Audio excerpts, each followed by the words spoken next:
ले कर कर लंबे हाथ, इस चक्कर में तू न पड़ेगी भारी लात।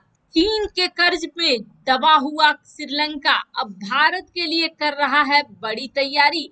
तो वहीं क्या गलवान में भारतीय सेना अपनी जगह पर डटी हुई है, जबकि चीनी सेना पीछे चली गई है। और ताइवान को अमेरिका ने दे दिया ऐसा ब्रह्मास्त्र जिसे देखकर बिलबिला रहा है चीन। क्या रूस और अमेरिका में फिर से ठनेगी? बाल्टिक सागर में कुछ ऐसा ही देखने को मिल रहा है। आइए जानते हैं इन खबरों को विस्तार से। चीन एक बार अगर किसी की राजनीतिक या आर्थिक क्षेत्र में घुस जाता है किसी भी देश की, तो आप समझ लीजिए वह जोंक की तरह चिपक जाता है और उसकी पैठ बहुत दूर तक हो जाती है।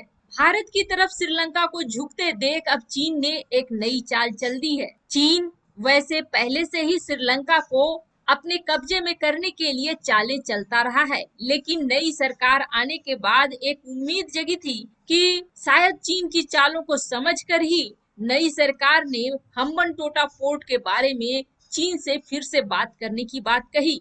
लेकिन लाचारी नई सरकार की यह है कि देश के पास पैसे नहीं है। ऐसे समय में जब कोरोना आ गया तो श्रीलंका की मदद करने के लिए भी चीन ही आया और चीन ने $500 मिलियन देकर फिर से उसे अपने कर्ज के जाल में फंसा लिया। और अब एक नई कहानी हो रही है और वो नई कहानी हो रही है भारत के साथ। आपको बता दें, भारत, जापान और श्रीलंका के बीच एक समझौता हुआ था ईसीटी को लेकर। ईसीटी क्या है? तो यह ईस्ट कंटेनर टर्मिनल है। यह एक बंदरगाह है। इस बंदरगाह को लेकर समझौते हुई थी जिसका लागत था 500 से 700 मिलियन डॉलर। अब वहां के ट्रेड यूनियनों ने हड़ताल कर दिया और प्रधानमंत्री से मांग करने लगे कि इस समझौते को फिर से एक बार देखो। और वजह क्या है?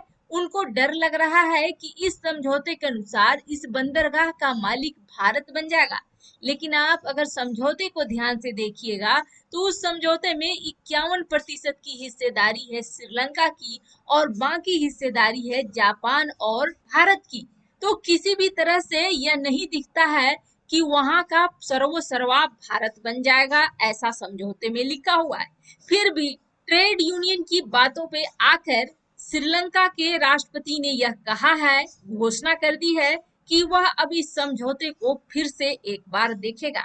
अब ट्रेड यूनियन ने जो भाषा इस्तेमाल करी उसे आप सुनेंगे तो आपको यही लगेगा कि ये ट्रेड यूनियन पूरी की पूरी चीन की लाइन बोल रही है।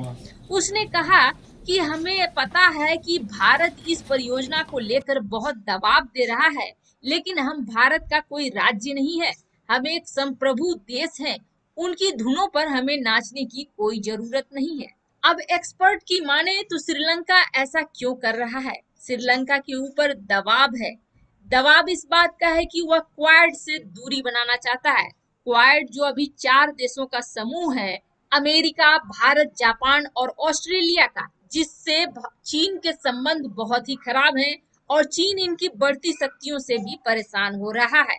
इसे देखते हुए अब श्रीलंका को वह भारत को झटका देने के लिए मजबूर कर रहा है। चीन की दुखती रग पर एक बार फिर अमेरिका ने हाथ रख दिया है। ताइवान को अमेरिका के पेट्रियट एडवांस कैपेबिलिटी 3 मिसाइलों की बिक्री से चीन को इतनी मिर्ची लग गई है कि उसकी सरकारी मीडिया तो बिलबिलाने लगी है। $620 मिलियन की अनुमानित लागत वाले इस रक्षा सौदे को अमेरिका ने दे दिया है मंजूरी, और जिसके बाद सरकारी मीडिया चीन की ग्लोबल टाइम्स सीधे तौर पर ताइवान और यूएस को चेतावनी देने लगे हैं। इन दिनों साउथ चाइना सी में अमेरिका के 2 एयरक्राफ्ट कैरियर वैसे भी युद्धाभ्यास कर रहे हैं और जिससे चीन चिढ़ा हुआ है। अब दूसरी बार तो उसने बिल्कुल आग में घी डालने का काम किया है। ताइवान को जो आधुनिक पेट्रियट मिसाइल मिल रही है, इसके बाद भड़क गया है चीन, और चीन की मीडिया ने क्या कुछ नहीं कह डाला उसको आप जरा सुने। ग्लोबल टाइम्स ने लिखा है कि चीन ने अपनी सैनिक शक्ति इतनी बढ़ा ली है कि ताइवान अमेरिका से कितना भी सैनिक हथियार खरीद ले, उपकरण खरीद ले, कोई फर्क नहीं पड़ेगा। चीनी मीडिया ने यह भी दावा कर दिया कि ताइवान का रक्षा बजट सिर्फ $11 बिलियन है, जो कि चीनी सेना के सामने बोलने लायक भी नहीं है। इतना ही नहीं, चीन सरकार के मुखपत्र ने एक कदम आगे बढ़ते हुए कहा कि एक बार युद्ध छिड़ जाने के बाद चीनी सेना कुछ ही घंटों में ताइवान के सारे सैन्य क्षमताओं को नष्ट कर देगी और उसके द्वीपों पर कब्जा कर लेगी। ताइवान को चीन हमेशा से अपना हिस्सा बताता आया है। चीनी कम्युनिस्ट पार्टी के नेता बार बार ताइवान के ऊपर सैन्य कार्रवाई की बातें करते रहते हैं। अमेरिका से हथियार खरीदने पर ग्लोबल टाइम्स ने कटाक्ष भी करा और कहा कि ताइवान इन सौदों के जरिए अमेरिका को सुरक्षा शुल्क चुका रहा है। ताइवान अपने लोगों की रक्षा करने में सक्षम नहीं है। यह केवल एक रणनीतिक का संतुलन किया जाता है। चीन की शक्ति के सामने ताइवान कहीं नहीं टिकता है। चीनी मीडिया ने अमेरिका और ताइवान दोनों को लिखा कि अगर एक बार रणनीतिक गलती के कारण ताइवान की खाड़ी में लड़ाई छिड़ती है तो यह फिर बड़े पैमाने पर होगी और चीन हर कीमत पर राष्ट्रीय संप्रभुता की रक्षा करेगा।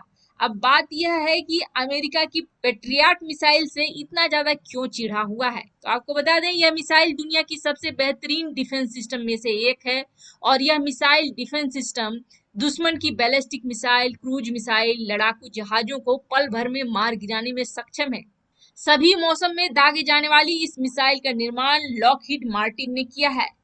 अभी यह मिसाइल पूरे अमेरिका में, जर्मनी में, Greece, Israel, Japan, Kuwait, Netherland, Saudi Arab, Korea, Poland, Sweden, Qatar, संयुक्त अरब अमीरात, रोमानिया, स्पेन और ताइवान की सेना में शामिल है। 2003 के इराक युद्ध के दौरान अमेरिकी सेना ने पेट्रियट मिसाइल सिस्टम को तैनात किया। कुवैत में तैनात इस मिसाइल डिफेंस सिस्टम ने दुश्मनों की कई मिसाइलों को हवा में ही समाप्त कर दिया था। दरअसल बात यह है कि चीन के बढ़ते प्रभाव को कम करने और उसे काबू में करने के लिए अमेरिका चीन का जो जो प्रखर विरोध करता है उन सभी देशों को मजबूत बनाने में लगा हुआ है। इन्हीं देशों में ताइवान का नाम सबसे ऊपर आता है। अमेरिका शुरू से ही ताइवान को चीन के खिलाफ मजबूत कर रहा है और इसी बात से चीन बुरी तरीके से चिढ़ा हुआ है। दरअसल चीन के बढ़ते आक्रामकता देखते हुए ताइवान ने भी अपनी सेना को मजबूत करना शुरू कर दिया है और इसमें उसकी सहायता अमेरिका कर रहा है। कुछ दिनों पहले चीन ने ताइवान की सीमा पर अपनी लड़ाकू विमानों को भेजा था। इससे ताइवान के साथ साथ अमेरिका भी चौकन्ना हो गया और ताइवान की हर तरह की मदद करने लगा। पेट्रियट मिसाइलों को मंजूरी देने के बाद अमेरिका ने कहा कि अमेरिकी मिसाइलों के विकास का जिम्मा लॉकहीड मार्टिन के पास होगा। अमेरिकी विदेश विभाग ने गुरुवार को कहा कि ताइवान ने अपने पेट्रियट मिसाइलों को अपग्रेड करने के लिए कंपोनेंट्स खरीदने का अनुरोध किया था, जिससे इन मिसाइलों को 30 सालों तक चलाया जा सके। ट्रंप प्रशासन ने ताइवान के लिए अब तक 7 बार हथियारों की बिक्री की है, जो अमेरिका का ताइवान के राष्ट्रीय सुरक्षा से जुड़े महत्व को पूरी तरह से दिखलाता है। इन सब के बीच एक बुरी खबर आ रही है, रूस और अमेरिका के बीच हो सकता है तनाव। रूस ने बाल्टिक सागर के क्षेत्र में अमेरिका के बढ़ते कदमों से परेशान होकर अपनी परमाणु शक्ति युक्त पनडुब्बी को तैनात कर दिया है। इससे न केवल अमेरिका की टेंशन बढ़ गई है, बल्कि उसके पोलैंड और स्वीडन जैसे सहयोगी देश भी चिंतित हो गए हैं। ऑस्कर सेकंड श्रेणी की इस क्रूज मिसाइल पनडुब्बी को 9 जुलाई को बाल्टिक सागर में डेनमार्क के ग्रेट बेल्ट ब्रिज को पार करते हुए देखा गया था। रूस इससे पहले बाल्टिक सागर क्षेत्र में डीजल इलेक्ट्रिक शक्ति युक्त पनडुब्बियों को ही तैनात करता रहा है, लेकिन ऑस्कर श्रेणी की यह पनडुब्बी परमाणु शक्ति से संचालित होती है, जो महीनों तक अपने ऑपरेशन को गुपचुप तरीके से अंजाम दे सकती है। इसके अलावा यह पनडुब्बी लंबी दूरी तक मार करने वाले घातक क्रूज मिसाइलों से भी लैस है।